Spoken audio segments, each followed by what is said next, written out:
देखिए, सबसे पहले तो मैं ये कहना चाहूँगा दिल्ली विश्वविद्यालय छात्र संघ चुनाव की जो रिजल्ट है उनकी घोषणा जल्द से जल्द होनी चाहिए कि दिल्ली विश्वविद्यालय की युवाओं की आवाज़ों को जो दबाने के प्रयास हैं, जो लोग कर रहे हैं, उनको मुँह तोड़ जवाब दिया जाएगा। देखिए, मुझे लगता है कि जो पूरा का पूरा जो हाई कोर्ट का जो वर्डिक्ट आया है, उनको फिर से रिव्यू करने की आवश्यकता है। कि दिल्ली विश्वविद्यालय छात्र संघ के चुनाव अविलंब घोषित किए जाए।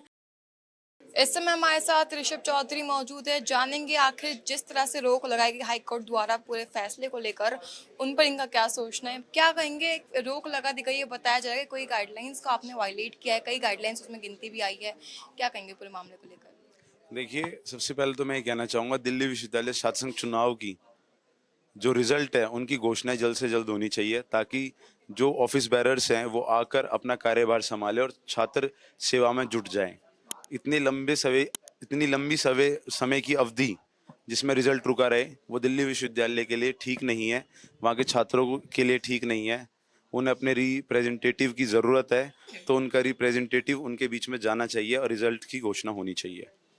इस पूरे मामले को किस नज़रिए से देखते हैं, क्योंकि बताया जा रहा है कि पहले ऐसी जो रोक है वो इतनी नहीं लगाई जाती थी, अब थोड़ा बहुत प्रचार को लेके भी आगे सामने आई है चीज़ें कि ज़्यादा प्रचार किया गया है। थोड़ा जो है मनी लॉन्ड्रिंग का मामला भी हाईकोर्ट द्वारा बताया गया, क्या कहेंगे इस पूरे मामले को लेकर। देखिए, दिल्ली विश्वविद्यालय छात्र संघ चुनाव विश्व का सबसे बड़ा छात्र संघ चुनाव है और साथ ही मैं आपको बता देना चाहता हूँ युवा और छात्रों का चुनाव है, जो छात्रों के लिए छात्रों द्वारा छात्रों से करवाया जाता है।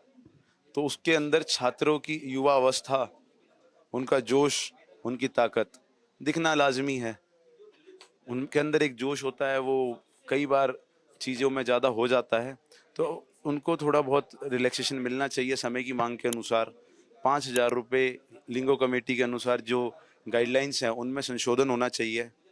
5,000 रुपये इनफ नहीं है दूसरे चुनाव के लिए, उनमें भी कुछ संशोधन होने चाहिए। और जो ये ताकतें हैं जो दिल्ली विश्वविद्यालय छात्र संघ चुनाव को हारने के डर से अलग अलग प्रकार से दबाने की कोशिश करती है, तो मैं आपको एक चीज़ तय और आपके चैनल के माध्यम से एक मैसेज दे देना चाहता हूँ। दिल्ली विश्वविद्यालय देश के किसी भी कोने के विश्वविद्यालय के छात्र संघ चुनावों को जो भी ताकत दबाने की कोशिश करेगी, हम न्यायालय की स्टेटमेंट्स का सम्मान करते हैं, पर जो अन्य लोग हैं जो दबाने की कोशिश करेंगे उनको मुंह तोड़ जवाब मिलेगा।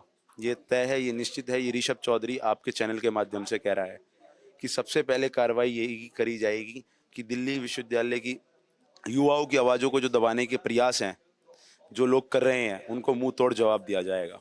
देखिए, मुझे लगता है कि जो पूरा का पूरा जो हाई कोर्ट का जो वर्डिक्ट आया है, उनको फिर से रिव्यू करने की आवश्यकता है, क्योंकि पूरी की पूरी प्रतिक्रिया हो चुकी है पूरे चुनाव की।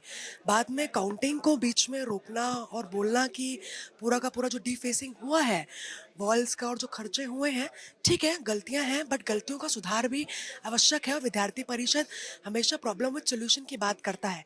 अभी प्रेस वार्ता ने भी हमने पूरा का पूरा बताया कि किस तरीके से एक कमेटी का गठन होना चाहिए, जहाँ पर वाइस चांसलर जी का रहना हो, वहाँ के टीचिंग नॉन टीचिंग स्टाफ के साथ साथ जो अन्य संगठन के रिप्रेजेंटेटिव्स हैं उनका रहना हो, पूर्व में डूसू का रहना हो, तो उस कमेटी में इन सभी के रिप्रेजेंटेटिव्स होने चाहिए, ताकि वो जो फ्लॉज हैं वो फ्लॉज को कम कैसे करा जाए वो उस कमेटी का पूरा मेक श्योर करना चाहिए। विद्यार्थी परिषद ने हमेशा से ही ये मेक श्योर किया है कि जो इलेक्शंस में हमने जितने भी पोस्टर्स वगैरह, चाहे वो गर्जना रैली की बात हो, चाहे वो कैंपेनिंग कॉलेज टू कॉलेज हो, वहाँ पर हमने उसके साथ बाई साथ एक स्वच्छता अभियान भी चलाया है और मेक श्योर करा है कि कोई भी ऐसी गंदगी, कोई भी ऐसी डिफेमिंग जो वॉल्स में हो, चाहे यूनिवर्सिटी ऑफ दिल्ली में हो, ना हो जाए। तो आने वाले समय पे विद्यार्थी परिषद ये मांग करता है कि कमेटी का गठन, उसका इम्प्लीमेंटेशन प्रॉपर तरीके से हो और ये जो पूरी प्रक्रिया के साथ साथ जो काउंटिंग रोक रखी है वो जल्द से जल्द वो काउंटिंग हो, क्योंकि पूरा का पूरा दिल्ली विश्वविद्यालय के जो छात्र हैं उनका विश्वास है पूरे के छात्र संघ चुनाव में, और वो विश्वास वो अविश्वास में पैदा नहीं होना चाहिए। एबीवीपी ने माननीय उच्च न्यायालय का सम्मान करते हुए एक बात पर हमारा बल है कि दिल्ली विश्वविद्यालय छात्र संघ के चुनाव अविलंब घोषित किए जाए। माननीय उच्च न्यायालय को सभी के पक्ष को सुनने की आवश्यकता थी। एबीवीपी भी उस पक्ष का एक पार्टी है, लेकिन हमारा भी पक्ष नहीं लिया गया, दिल्ली विश्वविद्यालय का भी पक्ष नहीं लिया गया। इसलिए अविलंब दिल्ली विश्वविद्यालय के छात्र संघ चुनाव के परिणाम को सार्वजनिक किया जाए।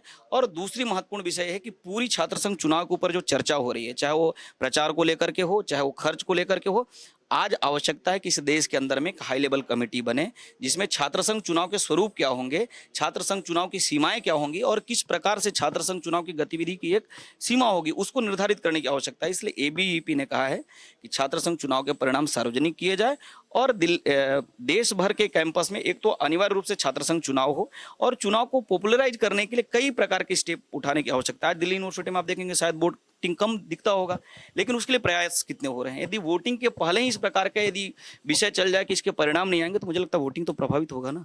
स्टूडेंट यूनियन इलेक्शन को पॉपुलराइज करने की आवश्यकता है, क्योंकि एक बहुत बड़ा प्लेटफॉर्म है जो स्टूडेंट को प्रोटेक्ट करता है। जिस तरह से वोटिंग होने के बाद से जो रिजल्ट है जो उसको घोषित नहीं किया गया, उस पर रोक लगा दी गई हाईकोर्ट द्वारा, उसको लेकर इस समय जो छात्र संघ है वो थोड़ा नाराज नजर आता है। और जैसे आपने देखा तमाम बातचीत के दौरान जो प्रत्याशी थे और साथ ही में जो मंत्रिमंडल था एबीवीपी का, उन्होंने तमाम शिकायतें रखी, अपनी बात रखी और कहा कि इसमें कुछ रिफॉर्म्स होनी चाहिए, बेहतरी की ओर इस पूरे मामले को लेकर जाना चाहिए।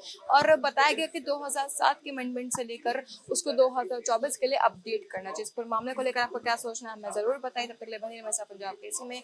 कैमरा पर्सन पंजाब केसी दिल्ली।